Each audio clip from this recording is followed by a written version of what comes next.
Welcome to the Church Staff Book Club. Hey, welcome to the Church Staff Book Club. My name is Jonathan Malm. I'm Jason Young. The goal of this podcast is really to help us as leaders not have to learn alone. So throughout these episodes, we'll be covering a chapter every single episode of a book that we think you need to read. Whether you read it, whether you don't, it doesn't really matter because we're going to summarize the book and then really try to bring out some of the practical applications that will apply to your church. And this first one, fortunately, is one that we've written, Jason and I. The Comeback Effect, we wrote it, how many years ago was it, Jason? 7. 7? A while ago, yeah. Yeah. So we've since been through COVID. We've since thought a lot about the book. What was that? What happened there? What was that? I don't know. We've thought a lot about maybe stuff that we wish we would have put in the book, things that like, oh, this really applies here, or things that maybe really, resonated with us. So yeah, hopefully we can have a really good conversation about it today. But yeah, so the first chapter is feelings matter as much as function. What does that mean, Jason? Yeah.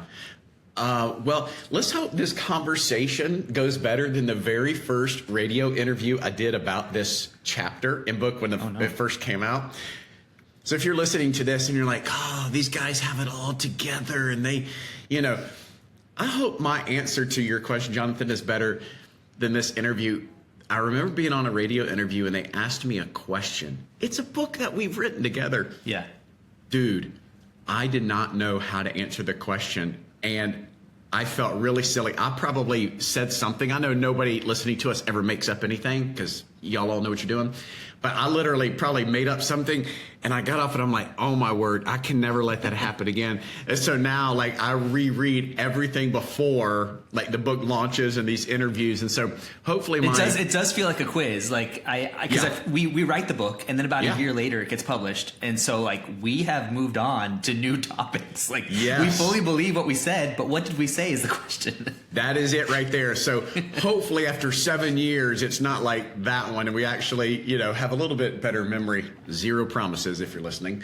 The idea with this is when you're in a church and you feel the pressure of weekend to weekend to weekend, there's 52 of them, and you lead volunteers and you want guests to feel taken care of, it becomes a lot of tasks and functions, and you want to do them really well, and it can be really overwhelming. And if you're not careful, what can eclipse what the function of tasks and all that can eclipse is what's the feeling that you're really trying to communicate to the guest and want them to feel.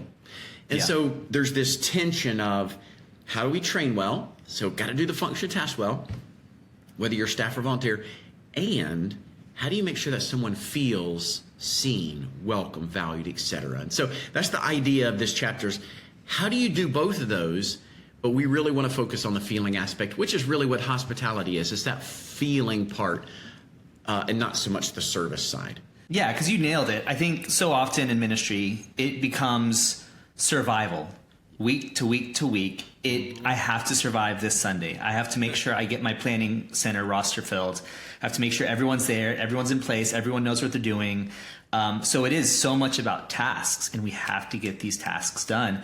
And then what can happen is we completely forgot the purpose behind those tasks. So if we're talking about a hospitality environment, a greeting team, ushers, parking lot team, all the things we have in place, all the things that are supposed to make people feel welcome. If we're not realizing how the guests feels as we interact with them, we're missing out. So, I think about my church has all of those things, right? They have all the things in place. And I remember a friend of mine who he visited the church when I wasn't there. I wasn't there that Sunday. He visited and he met the greeting team. He met the parking lot team. He met the next steps team. And he's like, man, I didn't feel welcomed. And I'm like, oh gosh, that was so painful to me because I'm like, this is my church. I want you to feel welcomed at my church. And I don't know if it was an off Sunday, but for whatever reason, those teams whose whole function was to make people feel welcomed were not making people feel welcome. The feeling wasn't there. So tasks are easy. Yeah, we can, put 10 people in different places. We can have them hand out a bulletin or shake a hand or high five someone. But if the feeling isn't there, we're struggling. Yeah, I mean, it's that tension of like service and hospitality. It's a both and thing, right? Like service when we go shop somewhere, when we stay at a hotel, when we go to a theme park. Like we want the service to be, done well. And we want people to like care for us. In fact, when you think about hospitality, think about it this way. It's intentionally providing generous care to a person. So it's with intentionality. It's generous. So like, I'm not gonna serve you with reservation. It's just gonna be generous, right? There's an abundance of care. There's enough care to go around. I'm gonna care, and I'm gonna look at you as an individual. Yeah. And when we do that and do our role well, like we're really hitting the mark. Here's a tension I suspect. This is a tension I used to feel for years, week in, week out. You have all this pressure on you as a staff person, and maybe you're listening and you're in a large church and you have people on your staff. Maybe you're in a small church and you have 17 jobs and you're one person, right? And you feel even if you're in a medium size, same thing. Like every person relates to that. Yeah. Yeah. So you're like everywhere in between.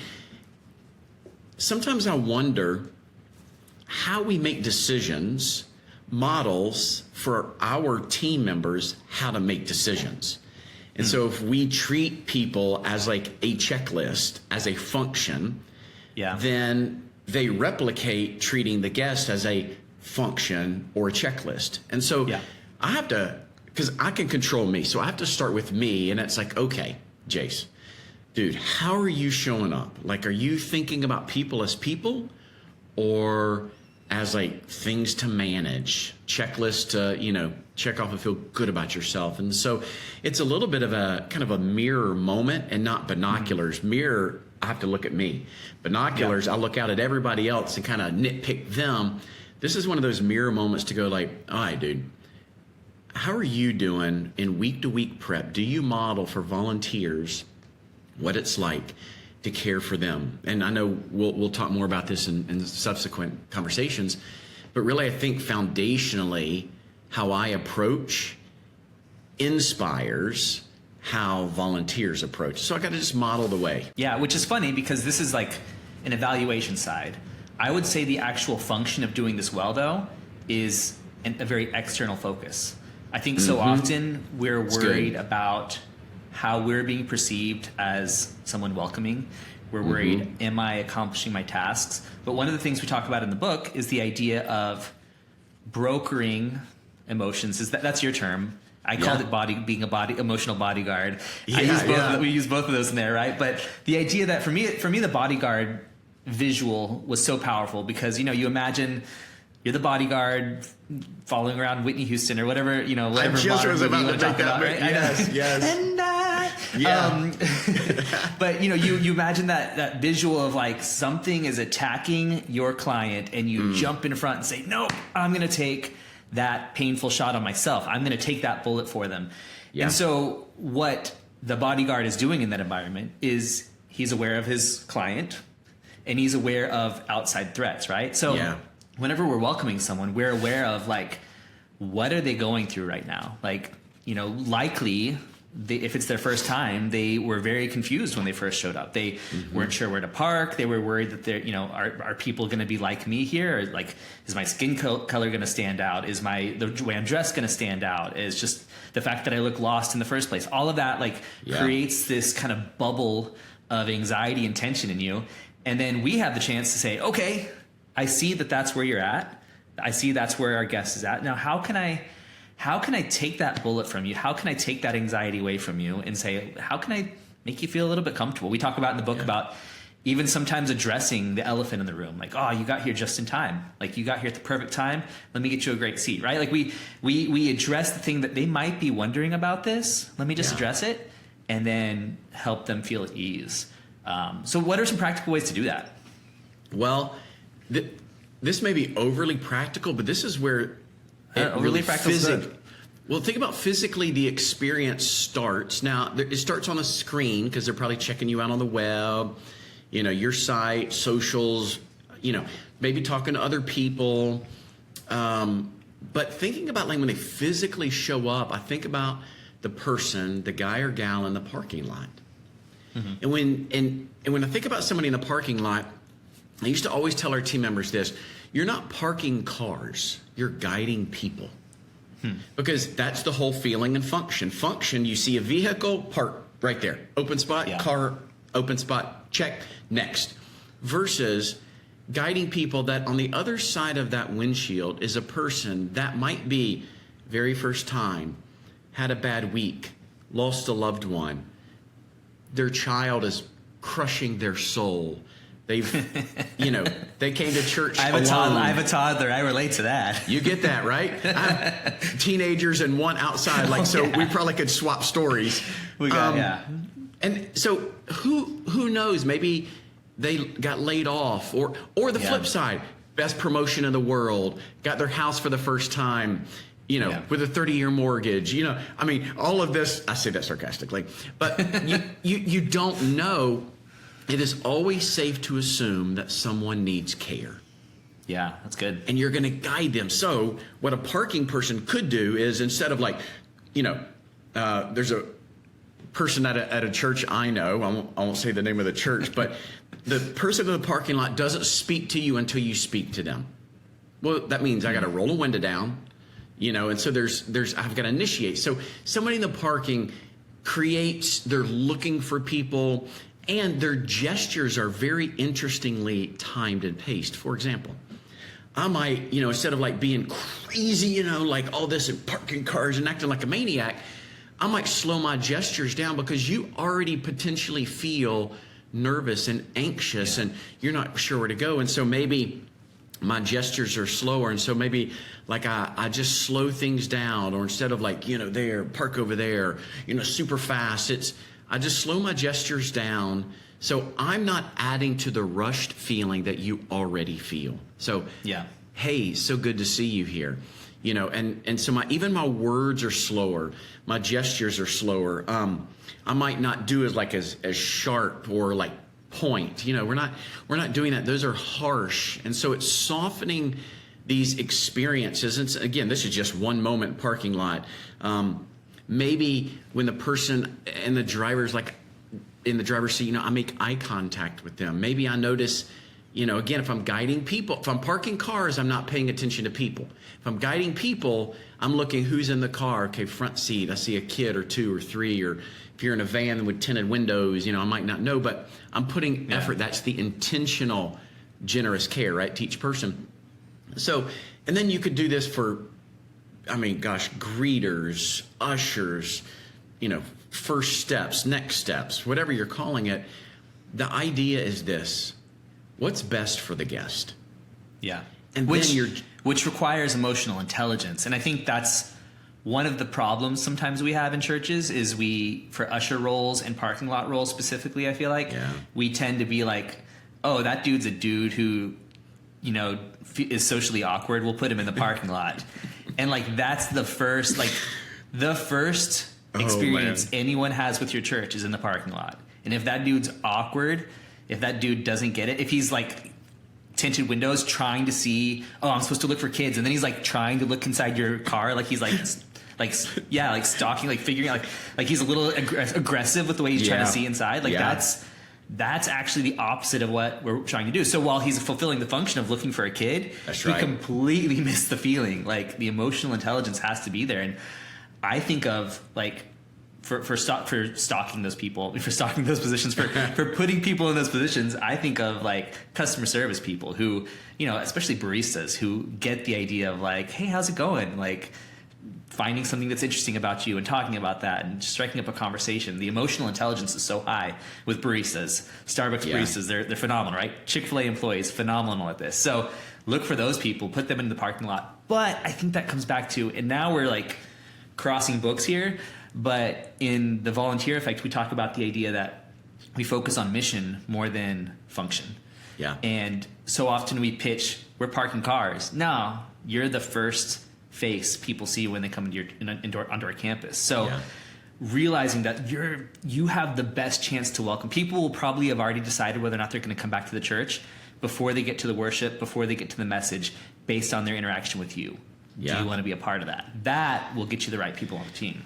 Yeah, and just to color in the lines a little bit, when you think about emotional intelligence, maybe you're listening and you're like, I've heard of that. Like, what is that? So think about, I'm not saying that you need to drink rum, but think about the drink rum. It's really your ability to recognize, understand, and manage your own emotions. And it's RUM also being reading, an acronym. I just got that. RUM. Yeah. R-U-M. Yeah. Recognize, understand, and manage emotions. Yeah. Okay. I was like, what does this have to do with RUM, my friend? Yeah. Obviously, I'm a very good communicator because I speak clearly. But so there's a you part of it, but then there's an other part. It's like reading the room and knowing how to engage and what not to do and not to say. So to your point, okay, I'm going to confess, Jonathan. I know nobody has ever done this. I'm the only person. I remember I had I've done this more than once. I love your giggle just there. Just so you know, that giggle was, I've never heard a giggle like that in all of our calls writing books. That was my favorite moment. Well, because I'm about to tell myself, because I know what I'm about to say, people are like, oh, dude, that didn't have anything to do with the Lord. But there was this one particular volunteer, and maybe you get this. I don't know what your area of church is called, guest services, first impressions, connections, whatever. But if you are in those areas specifically, you get this.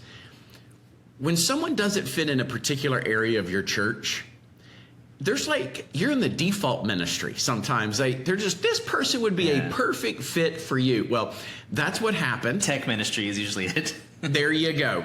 So that's what happened with this particular individual. And, bro, it just wasn't going well. And I'm like, and this person felt like they were in their God-given role. And they just jacked up everything. And people didn't want to work with this person.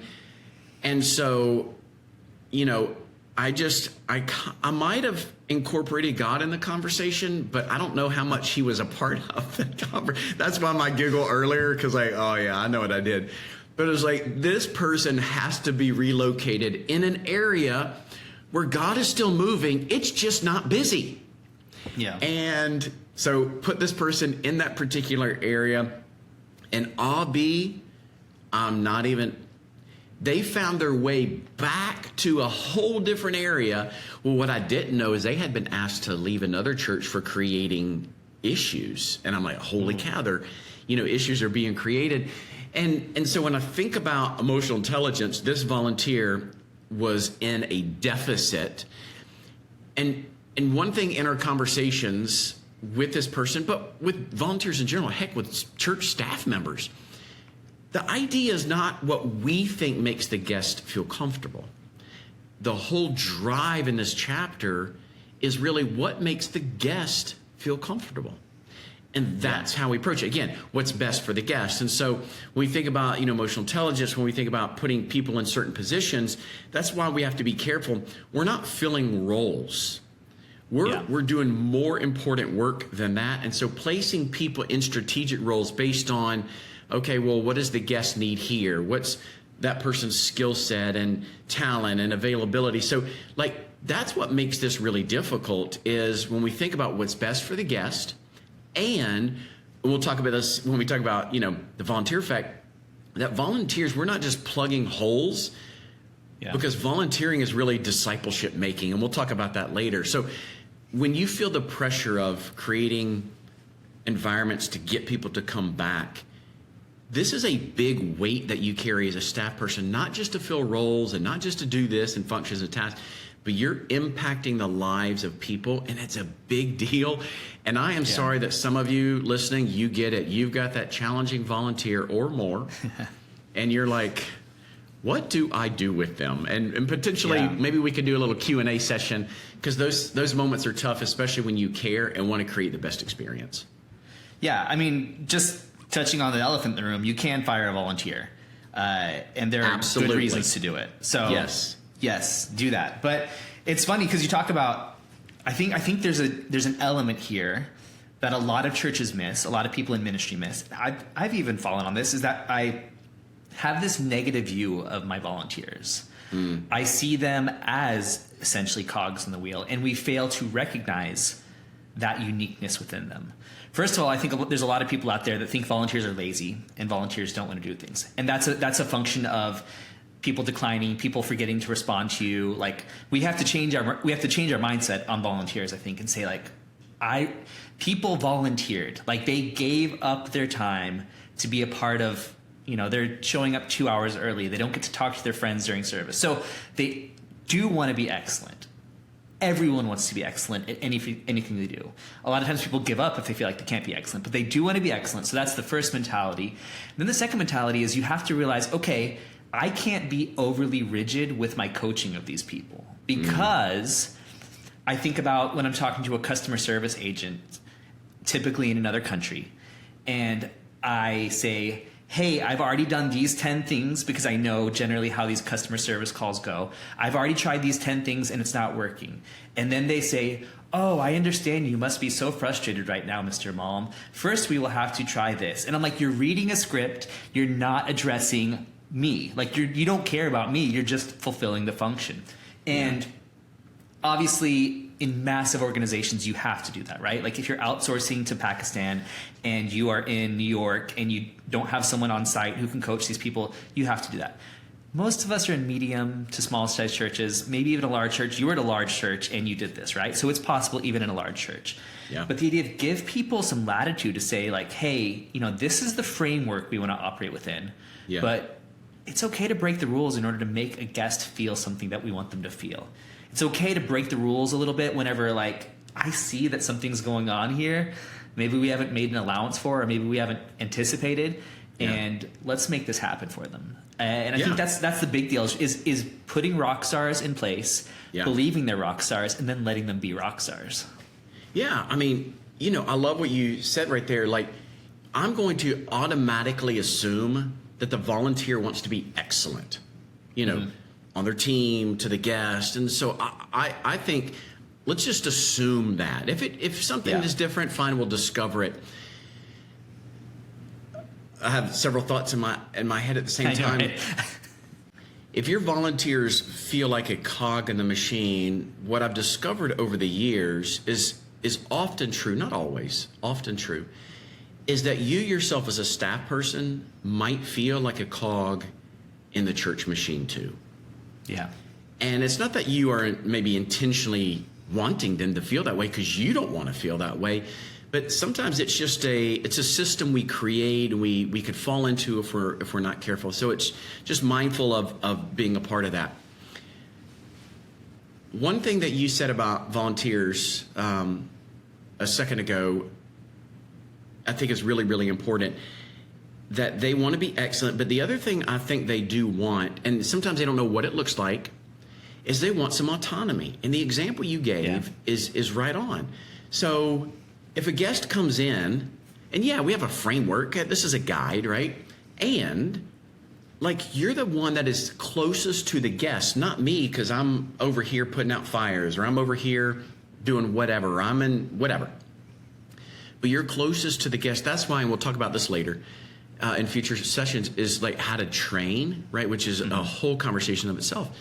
But if you can give volunteers an operable framework that sets them up well, so you're investing in them well, and trusting them with some autonomy, and we talk about this in the first chapter, to connect with the existing feeling of a guest. And it could be all over the place. It could be they come in, they're super happy because maybe they walk in and their kid has a little birthday, sticker, and you're going to connect with the existing feeling, autonomy, celebrate, and maybe you create a birthday cart, and you're making the decision as a volunteer in that moment because you're empowered, you know the framework, but now you're going to make the decision to, go over here, have a little confetti moment, and there's something there. I don't know, I'm just making this up. Or somebody comes in and they use a key word or two that signals, nervous, or I used to go to church. They give you some kind of clue that when you're fully present, they want you to help them. They do want you to help them. That right there. But if you're not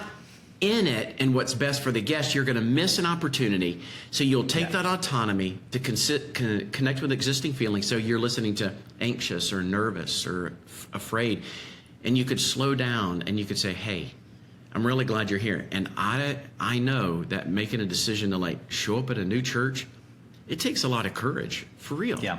So you're connecting with that existing feeling, so they feel like I'm not alone in this. You're in this with me, and you can literally say, "Hey, I got you. I'm going to take care of you today." You know, something like that. Again, but I think like assuming excellence and giving them autonomy like is a really empowering thing for people to really care well for guests. Now, you may say, "Well, Jason, Jonathan, what about when it goes off the mountain?" I will say this. I've been doing this for a long time.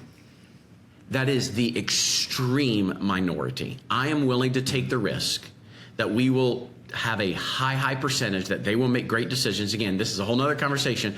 Choosing volunteers, placing volunteers, etc. I'm willing to run that risk for the very few times that it might not go as I had hoped. And then we'll recover, Lord willing, after that. But again, giving them autonomy is a really empowering place to be. Yeah, and I think you touched on something really important, the idea that you empathize with the emotion that they're currently feeling. What we talk about in the book is empathize with the emotion, take them to the positive emotion.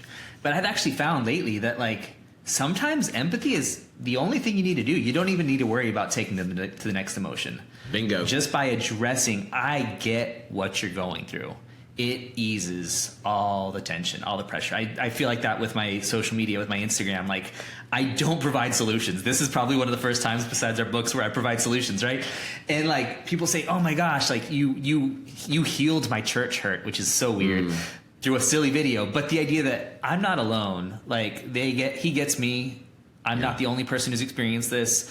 There's something in empathy that heals by itself. That's what counselors do. Counselors empathize with you and say, "No, you're not crazy. That's an okay thing to feel." And like that alone is liberating. So if we can do that for our people, how amazing is that? I mean, I think about that with all sorts of different aspects of ministry. I mean, if you're running sound, reading the room, there are some Sundays where like that loud, amazing as a working worship leader and sound team in general, like the shooting after the shooting of Charlie Kirk, right, was one of those where like don't kick out with your like most exciting song and don't blast people's ears. Like ease people into a little bit. You read the room of like maybe this is not the moment we would normally do because there's something different going on right here, right? So like there's so many ways we can do that. Just reading the room, reading the emotions of what people are going through and saying, maybe we need to go a little slower or maybe we need to go a little faster because like my customer service story, right? Like